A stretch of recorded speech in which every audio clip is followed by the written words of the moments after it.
Hello and welcome to the Sherlock Holmes Bedtime Stories podcast. Each episode is a section from a classic Sherlock Holmes story with relaxing music to help you fall asleep. If you love the podcast and never miss an episode, please follow us on Spotify and Apple Podcasts and leave a 5-star rating. If our podcast has become a part of your bedtime routine, please consider supporting the show by clicking the link in the show notes. Our show is completely free, in part thanks to support from listeners like you. There are options to give one time or on a monthly basis. So sleep easier by clicking the Support This Podcast link in the show notes and become a supporter today. And as always, if you're enjoying the pod, please spread the word. Sharing with friends and family really does help. Thank you for joining us this evening.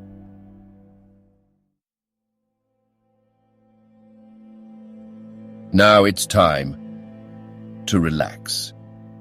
Let your body fall into a comfortable position in your bed and drift gently into a state of total relaxation with tonight's story. A Case of Identity. "My dear fellow," said Sherlock Holmes as we sat on either side of the fire in his lodgings at Baker Street, "life is infinitely stranger than anything which the mind of man could invent. We would not dare to conceive the things which are really mere commonplaces of existence.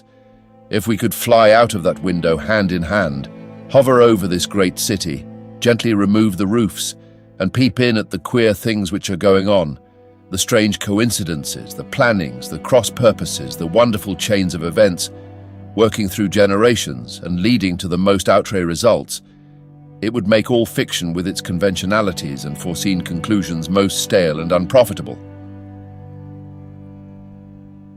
And yet I am not convinced of it," I answered. "The cases which come to light in the papers are, as a rule, bald enough and vulgar enough.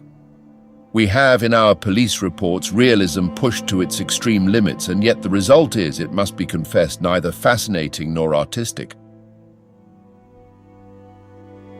A certain selection and discretion must be used in producing a realistic effect," remarked Holmes.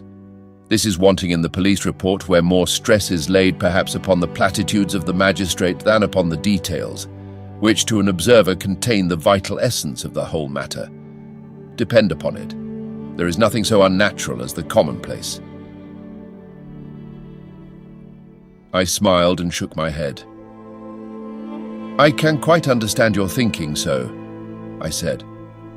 "Of course, in your position of unofficial advisor and helper to everybody who is absolutely puzzled, throughout 3 continents, you are brought in contact with all that is strange and bizarre.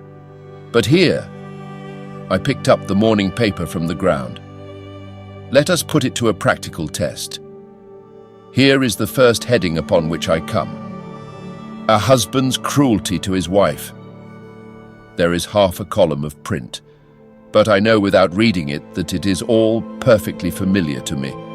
There is, of course, the other woman, the drink, the push, the blow, the bruise, the sympathetic sister or landlady. The crudest of writers could invent nothing more crude. Indeed, your example is an unfortunate one for your argument," said Holmes, taking the paper and glancing his eye down it.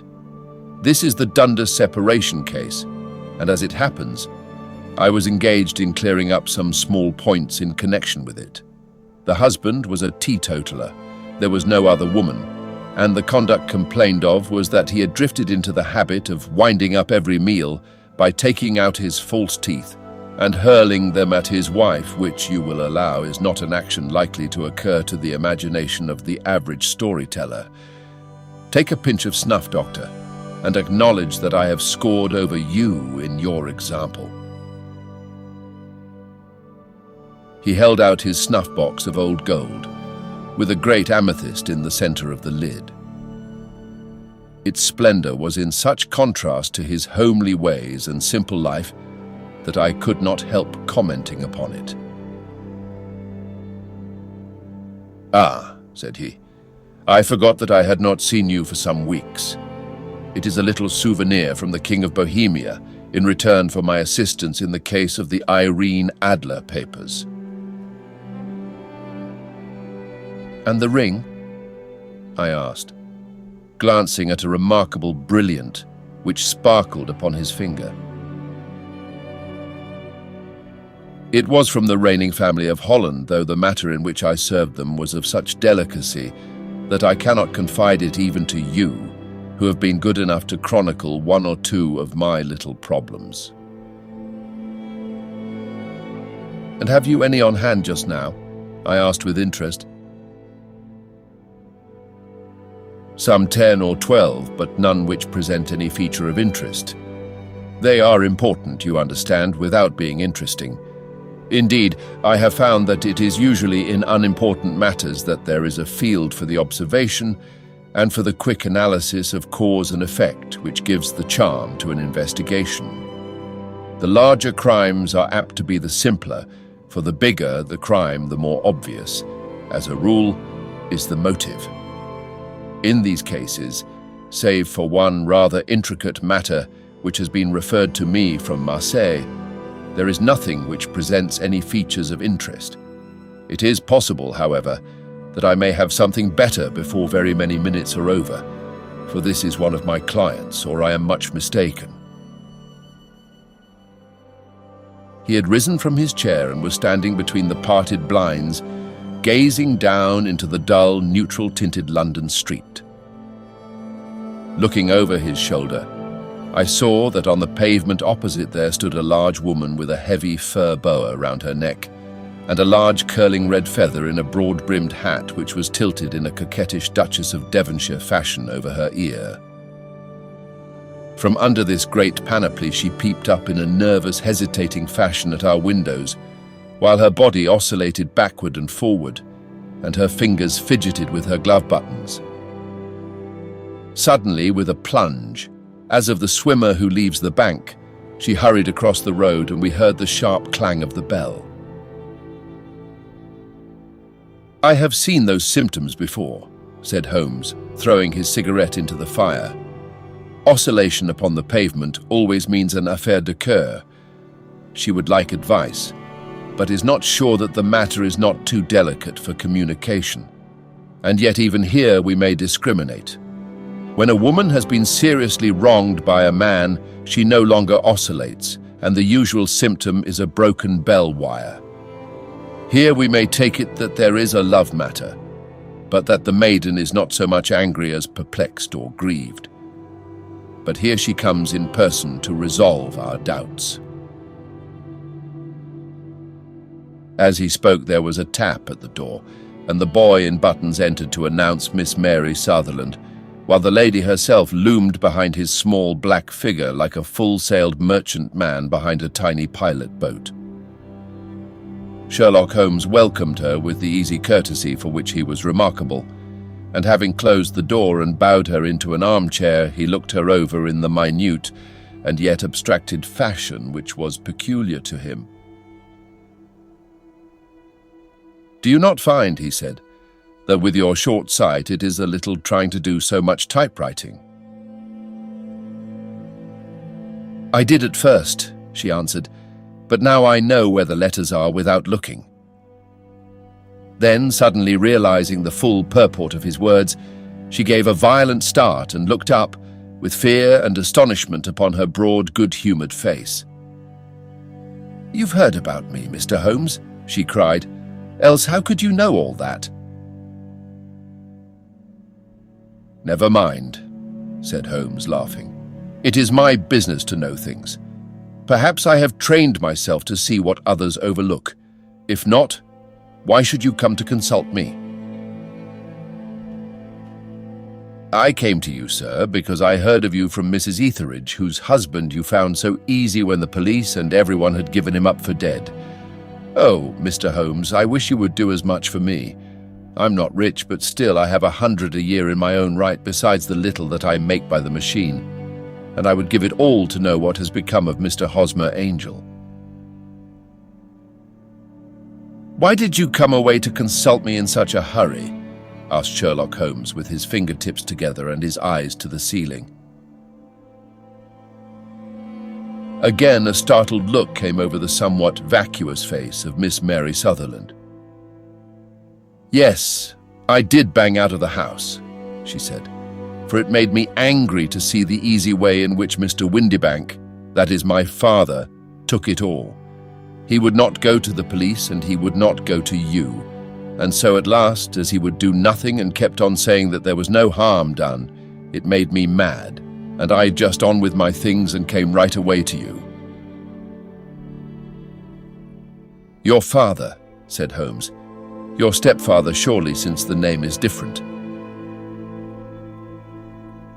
"Yes, my stepfather. I call him father, though it sounds funny too, for he's only 5 years and 2 months older than myself." "And your mother is alive?" "Oh yes, mother is alive and well. I wasn't best pleased, Mr. Holmes, when she married again so soon after father's death, and a man who was nearly 15 years younger than herself. Father was a plumber in the Tottenham Court Road, and he left a tidy business behind him, which mother carried on with Mr. Hardy, the foreman. But when Mr. Windibank came, he made her sell the business, for he was very superior. Being a traveller in wines, they got £4,700 for the goodwill and interest, which wasn't near as much as father could have got if he had been alive.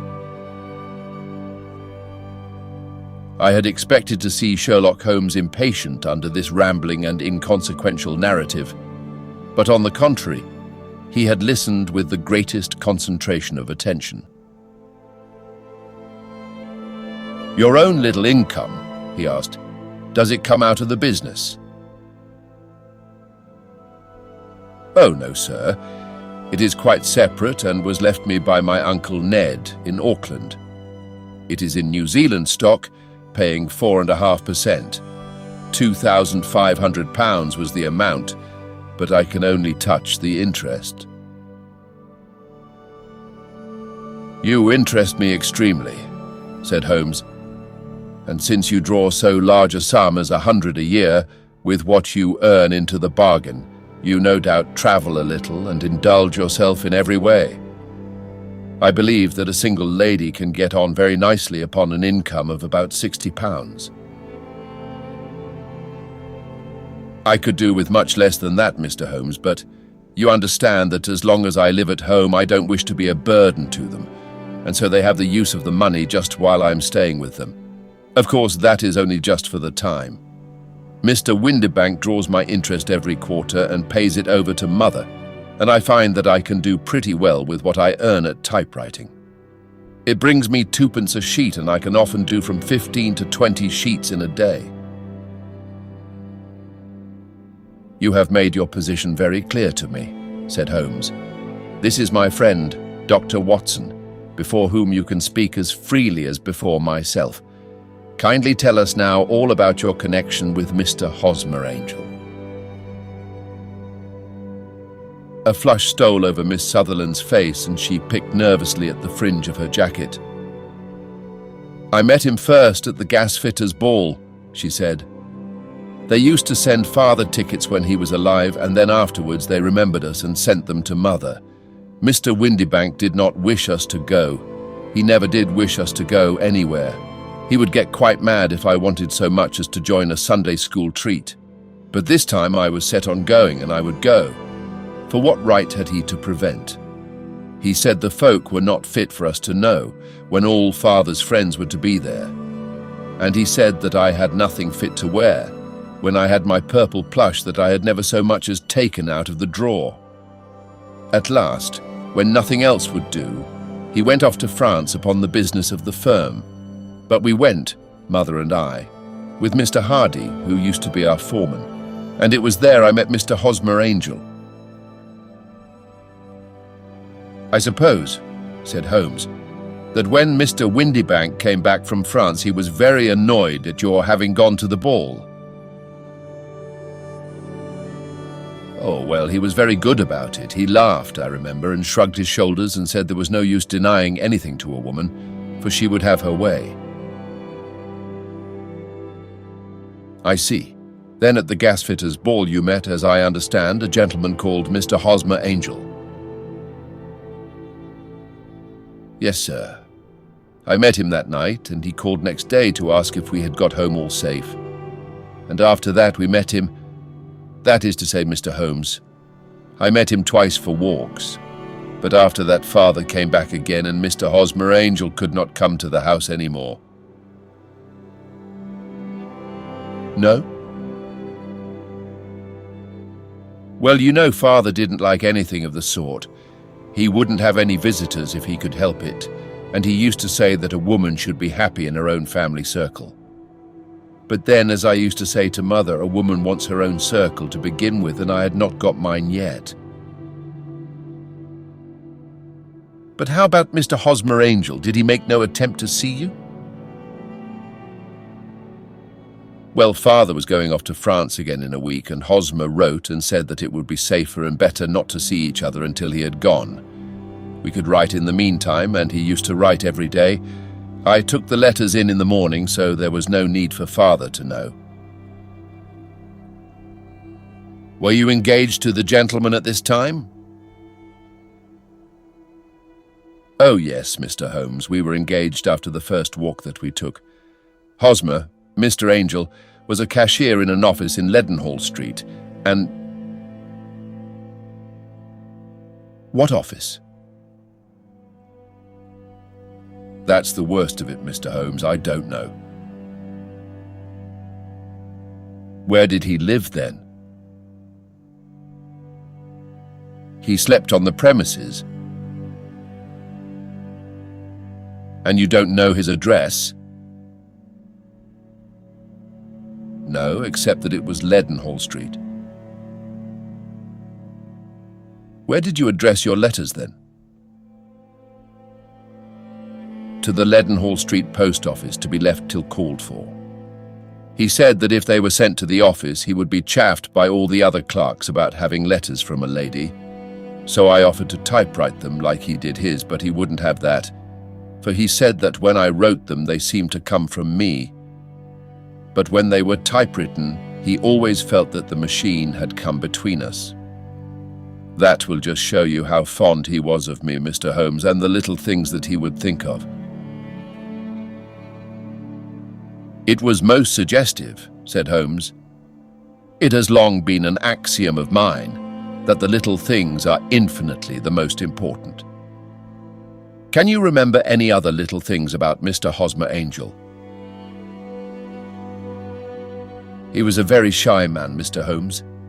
He would rather walk with me in the evening than in the daylight, for he said that he hated to be conspicuous. Very retiring and gentlemanly he was. Even his voice was gentle. He'd had the quinsy and swollen glands when he was young, he told me, and it had left him with a weak throat and a hesitating, whispering fashion of speech. He was always well dressed, very neat and plain, but his eyes were weak just as mine are, and he wore tinted glasses against the glare. Well, and what happened when Mr. Windibank, your stepfather, returned to France? Mr. Hosmer Angel came to the house again and proposed that we should marry before father came back. He was in dreadful earnest and made me swear with my hands on the testament that whatever happened I would always be true to him. Mother said he was quite right to make me swear, and that it was a sign of his passion. Mother was all in his favor from the first and was even fonder of him than I was. Then, when they talked of marrying within the week, I began to ask about father, but they both said never to mind about father, but just to tell him afterwards, and mother said she would make it all right with him. I didn't quite like that, Mr. Holmes. It seemed funny that I should ask his leave, as he was only a few years older than me. But I didn't want to do anything on the sly, so I wrote to father at Bordeaux, where the company has its French offices, but the letter came back to me on the very morning of the wedding. It missed him then? Yes, sir, for he had started to England just before it arrived. Ha! That was unfortunate. Your wedding was arranged then for the Friday. Was it to be in church? Yes, sir, but very quietly. It was to be at St. Saviour's near King's Cross, and we were to have breakfast afterwards at the St. Pancras Hotel.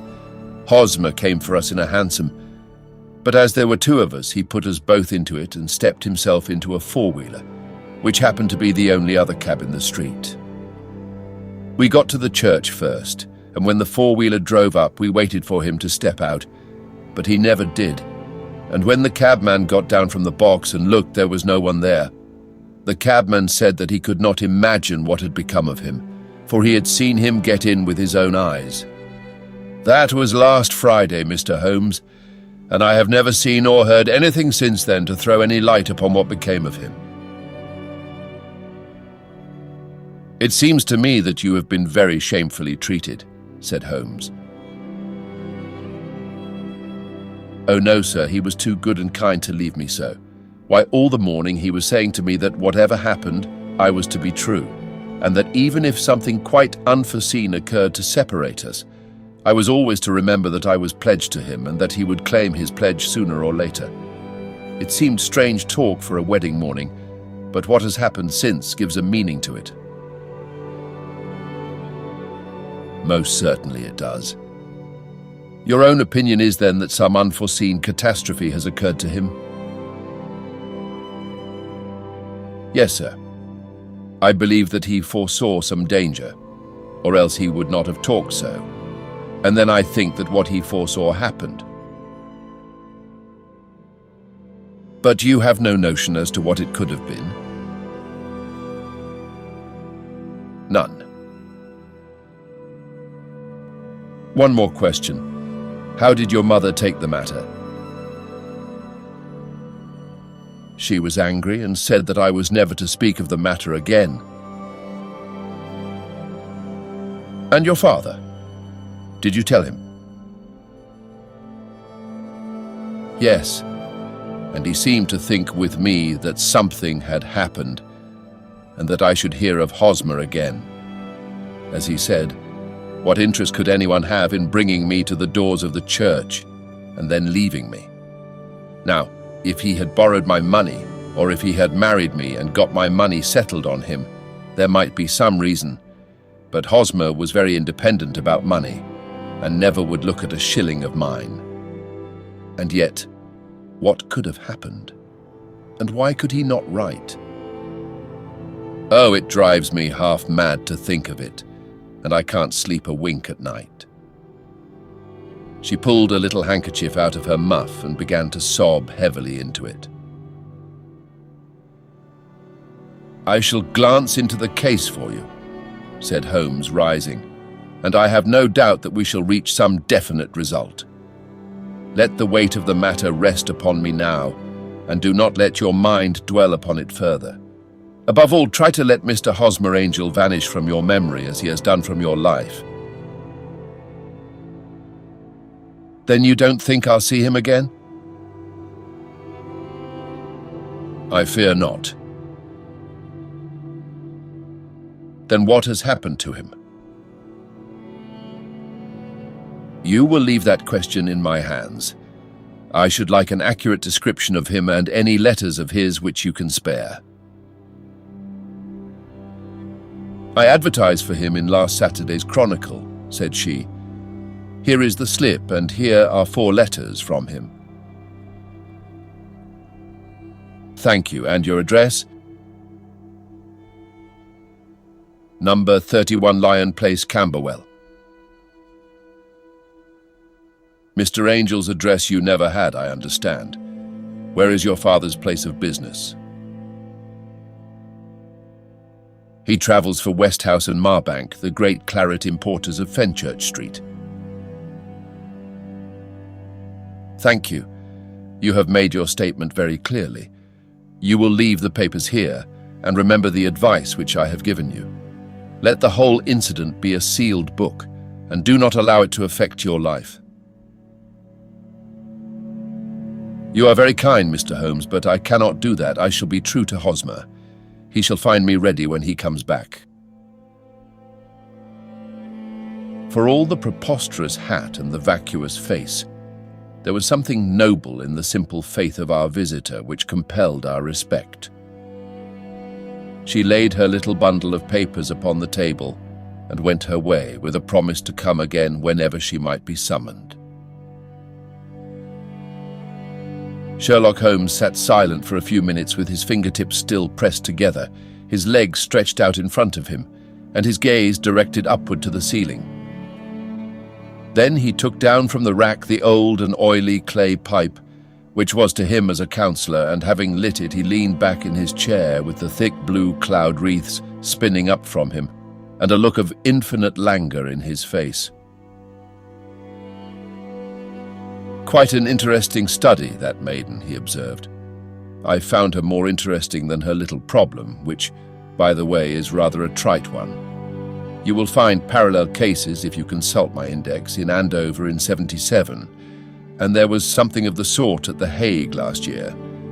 Old as is the idea, however, there were one or two details which were new to me, but the maiden herself was most instructive."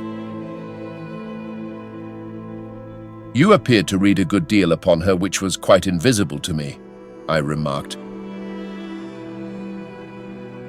"Not invisible, but unnoticed, Watson. You did not know where to look, and so you missed all that was important. I can never bring you to realize the importance of sleeves, the suggestiveness of thumbnails, or the great issues that may hang from a bootlace. Now, what did you gather from that woman's appearance? Describe it." "Well, she had a slate-coloured, broad-brimmed straw hat with a feather of a brickish red. Her jacket was black, with black beads sewn upon it, and a fringe of little black jet ornaments. Her dress was brown, rather darker than coffee colour, with a little purple plush at the neck and sleeves. Her gloves were greyish, and were worn through at the right forefinger. Her boots I didn't observe. She had small, round, hanging gold earrings and a general air of being fairly well-to-do in a vulgar, comfortable, easy-going way." Sherlock Holmes clapped his hands softly together and chuckled. "Upon my word, Watson, you are coming along wonderfully. You have really done very well indeed. It is true that you have missed everything of importance, but you have hit upon the method and you have a quick eye for colour. Never trust to general impressions, my boy, but concentrate yourself upon details. My first glance is always at a woman's sleeve. In a man, it is perhaps better first to take the knee of the trouser. As you observe, this woman had plush upon her sleeves, which is a most useful material for showing traces. The double line a little above the wrist, where the typewriter presses against the table, was beautifully defined. The sewing machine of the hand type leaves a similar mark, but only on the left arm and on the side of it, farthest from the thumb, instead of being right across the broadest part, as this was. I then glanced at her face, and observing the dint of a pince-nez at either side of her nose, I ventured a remark upon short sight and typewriting, which seemed to surprise her. It surprised me. But surely it was obvious. I was then much surprised and interested on glancing down to observe that though the boots which she was wearing were not unlike each other, they were really odd ones, the one having a slightly decorated toe cap and the other a plain one. One was buttoned only in the 2 lower buttons out of 5, and the other at the 1st, 3rd, and 5th. Now, when you see that a young lady, otherwise neatly dressed, has come away from home with odd boots half-buttoned, it is no great deduction to say that she came away in a hurry. "And what else?" I asked, keenly interested, as I always was, by my friend's incisive reasoning. "I noted in passing that she had written a note before leaving home, but after being fully dressed. You observed that her right glove was torn at the forefinger, but you did not apparently see that both glove and finger were stained with violet ink. She had written in a hurry and dipped her pen too deep. It must have been this morning, or the mark would not remain clear upon the finger. All this is amusing, though rather elementary. But I must go back to business, Watson. Would you mind reading me the advertised description of Mr. Hosmer Angel?" I held the little printed slip to the light. "Missing," it said. "On the morning of the 14th, a gentleman named Hosmer Angel, about 5 feet 7 inches in height, strongly built, sallow complexion, black hair, a little bald in the center, bushy black side whiskers and mustache. Tinted glasses, slight infirmity of speech.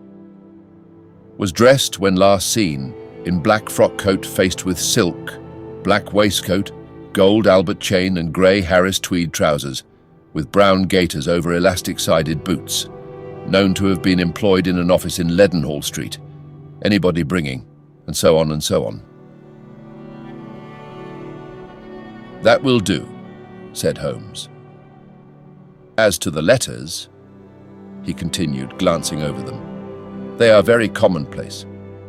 Absolutely no clue in them to Mr. Angel, save that he quotes Balzac once. There is one remarkable point, however, which will no doubt strike you."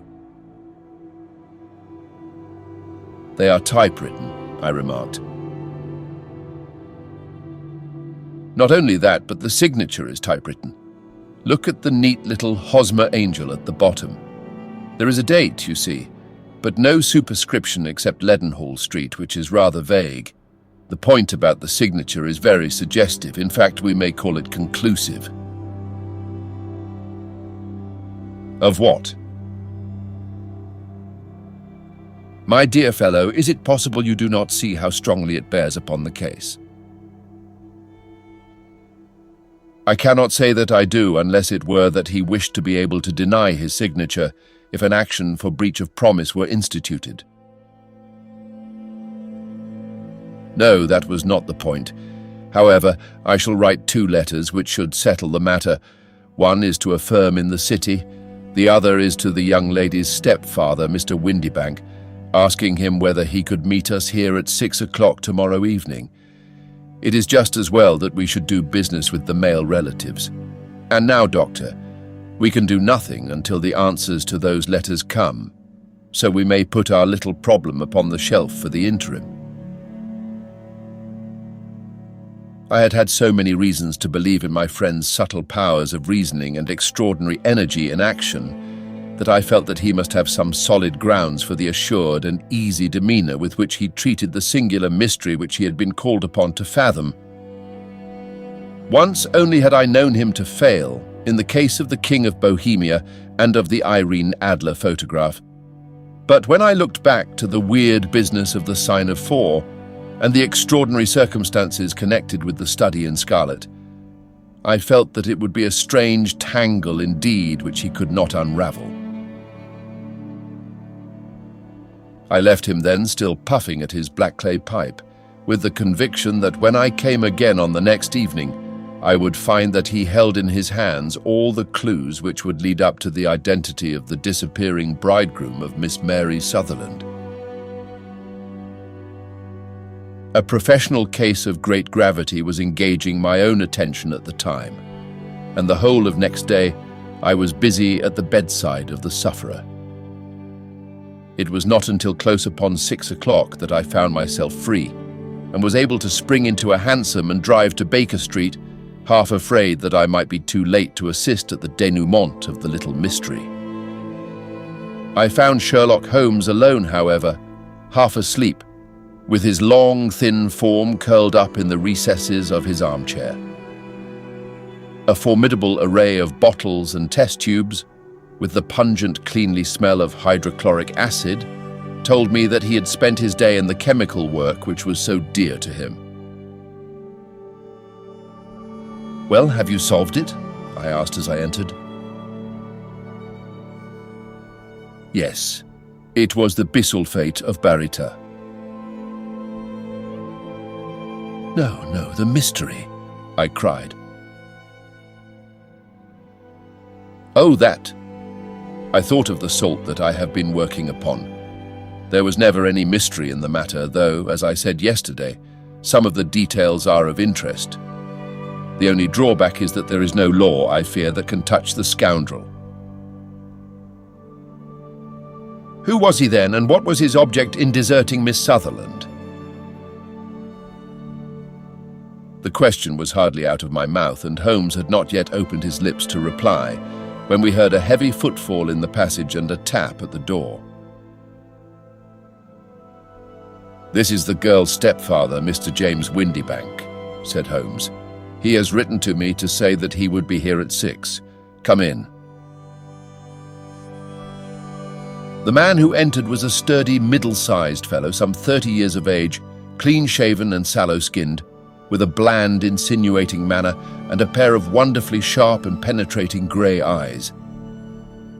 He shot a questioning glance at each of us, placed his shiny top hat upon the sideboard, and with a slight bow sidled down into the nearest chair. "Good evening, Mr. James Windybank," said Holmes. "I think that this typewritten letter is from you, in which you made an appointment with me for 6 o'clock?" "Yes, sir. I am afraid that I am a little late, but I am not quite my own master, you know. I am sorry that Miss Sutherland has troubled you about this little matter, for I think it is far better not to wash linen of the sort in public. It was quite against my wishes that she came, but she is a very excitable, impulsive girl, as you may have noticed, and she is not easily controlled when she has made up her mind on a point. Of course, I did not mind you so much, as you are not connected with the official police, but it is not pleasant to have a family misfortune like this noised abroad. Besides, it is a useless expense, for how could you possibly find this Hosmer Angel?" "On the contrary," said Holmes quietly, "I have every reason to believe that I will succeed in discovering Mr. Hosmer Angel." Mr. Windybank gave a violent start and dropped his gloves. "I am delighted to hear it," he said. "It is a curious thing," remarked Holmes, "that a typewriter has really quite as much individuality as a man's handwriting. Unless they are quite new, no two of them write exactly alike. Some letters get more worn than others, and some wear only on one side. Now you remark in this note of yours, Mr. Windybank, that in every case there is some little slurring over of the E, and a slight defect in the tail of the R. There are 14 other characteristics, but those are the more obvious." "We do all our correspondence with this machine at the office, and no doubt it is a little worn," our visitor answered, glancing keenly at Holmes with his bright little eyes. "And now I will show you what is really a very interesting study, Mr. Windybank," Holmes continued. "I think of writing another little monograph some of these days on the typewriter and its relation to crime. It is a subject to which I have devoted some little attention. I have here 4 letters which purport to come from the missing man. They are all typewritten. In each case, not only are the E's slurred and the R's tailless, but you will observe, if you care to use my magnifying lens, that the 14 other characteristics to which I have alluded are there as well." Mr. Windybank sprang out of his chair and picked up his hat. "I cannot waste time over this sort of fantastic talk, Mr. Holmes," he said. "If you can catch the man, catch him, and let me know when you have done it." "Certainly," said Holmes, stepping over and turning the key in the door. "I'll let you know, then, that I have caught him." "What, where?" shouted Mr. Windybank, turning white to his lips and glancing about him like a rat in a trap. "Oh, it won't do. Really it won't," said Holmes suavely. "There is no possible getting out of it, Mr. Windybank. It is quite too transparent, and it was a very bad compliment when you said that it was impossible for me to solve so simple a question. That's right, sit down and let us talk it over." Our visitor collapsed into a chair with a ghastly face and a glitter of moisture on his brow. It's not actionable," he stammered. "I am very much afraid that it is not. But between ourselves, Windybank, it was as cruel and selfish and heartless a trick in a petty way as ever came before me. Now, let me just run over the course of events, and you will contradict me if I go wrong." The man sat huddled up in his chair, with his head sunk upon his breast like one who is utterly crushed. Holmes stuck his feet up on the corner of the mantelpiece and, leaning back with his hands in his pockets, began talking rather to himself, as it seemed, than to us. "The man married a woman very much older than himself for her money," said he, "and he enjoyed the use of the money of the daughter as long as she lived with them. It was a considerable sum for people in their position, and the loss of it would have made a serious difference. It was worth an effort to preserve it. The daughter was of a good, amiable disposition, but affectionate and warm-hearted in her ways, so that it was evident that with her fair personal advantages and her little income, she would not be allowed to remain single long. Now, her marriage would mean, of course, the loss of 100 a year. So what does her stepfather do to prevent it? He takes the obvious course of keeping her at home and forbidding her to seek the company of people of her own age. But soon, he found that that would not answer forever. She became restive, insisted upon her rights, and finally announced her positive intention of going to a certain ball. What does her clever stepfather do then? He conceives an idea more creditable to his head than to his heart. With the connivance and assistance of his wife, he disguised himself, covered those keen eyes with tinted glasses, masked the face with a moustache and a pair of bushy whiskers, sunk that clear voice into an insinuating whisper, and doubly secure on account of the girl's short sight, he appears as Mr. Hosmer Angel, and keeps off other lovers by making love himself. "It was only a joke at first," groaned our visitor. "We never thought that she would have been so carried away." "Very likely not. However that may be, the young lady was very decidedly carried away, and having quite made up her mind that her stepfather was in France, the suspicion of treachery never for an instant entered her mind. She was flattered by the gentleman's attentions, and the effect was increased by the loudly expressed admiration of her mother. Then Mr. Angel began to call, for it was obvious that the matter should be pushed as far as it would go if a real effect were to be produced. There were meetings and an engagement which would finally secure the girl's affections from turning towards anyone else. But the deception could not be kept up forever. These pretended journeys to France were rather cumbrous. The thing to do was clearly to bring the business to an end in such a dramatic manner that it would leave a permanent impression upon the young lady's mind and prevent her from looking upon any other suitor for some time to come. Hence those vows of fidelity exacted upon a testament, and hence also the allusions to a possibility of something happening on the very morning of the wedding. James Windybank wished Miss Sutherland to be so bound to Hosmer Angel and so uncertain as to his fate, that for 10 years to come, at any rate, she would not listen to another man. As far as the church door he brought her, and then, as he could go no farther, he conveniently vanished away by the old trick of stepping in at one door of a four-wheeler and out at the other. I think that was the chain of events, Mr. Windybank." Our visitor had recovered something of his assurance while Holmes had been talking, and he rose from his chair now with a cold sneer upon his pale face. "It may be so or it may not, Mr. Holmes," said he. "But if you are so very sharp, you ought to be sharp enough to know that it is you who are breaking the law now and not me. I have done nothing actionable from the first, but as long as you keep that door locked, you lay yourself open to an action for assault and illegal constraint.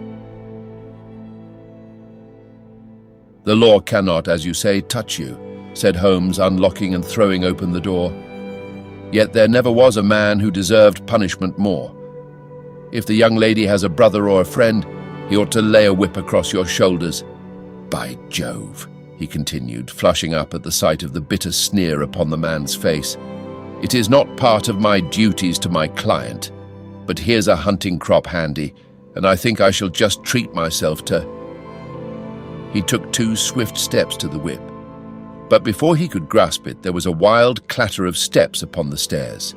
The heavy hall door banged, and from the window we could see Mr. James Windybank running at the top of his speed down the road. "There's a cold-blooded scoundrel," said Holmes, laughing, as he threw himself down into his chair once more. That fellow will rise from crime to crime until he does something very bad and ends on a gallows. The case has in some respects been not entirely devoid of interest. I cannot now entirely see all the steps of your reasoning, I remarked. Well, of course it was obvious from the first that this Mr. Hosmer Angel must have some strong object for his curious conduct, and it was equally clear that the only man who really profited by the incident, as far as we could see, was the stepfather. Then the fact that the two men were never together, but that the one always appeared when the other was away, was suggestive. So were the tinted spectacles and the curious voice, which both hinted at a disguise, as did the bushy whiskers. My suspicions were all confirmed by his peculiar action in typewriting his signature, which of course inferred that his handwriting was so familiar to her that she would recognize even the smallest sample of it. You see, all these isolated facts, together with many minor ones, all pointed in the same direction. And how did you verify them? Having once spotted my man, it was easy to get corroboration. I knew the firm for which this man worked. Having taken the printed description, I eliminated everything from it which could be the result of a disguise. The whiskers, the glasses, the voice, and I sent it to the firm, with a request that they would inform me whether it answered to the description of any of their travelers.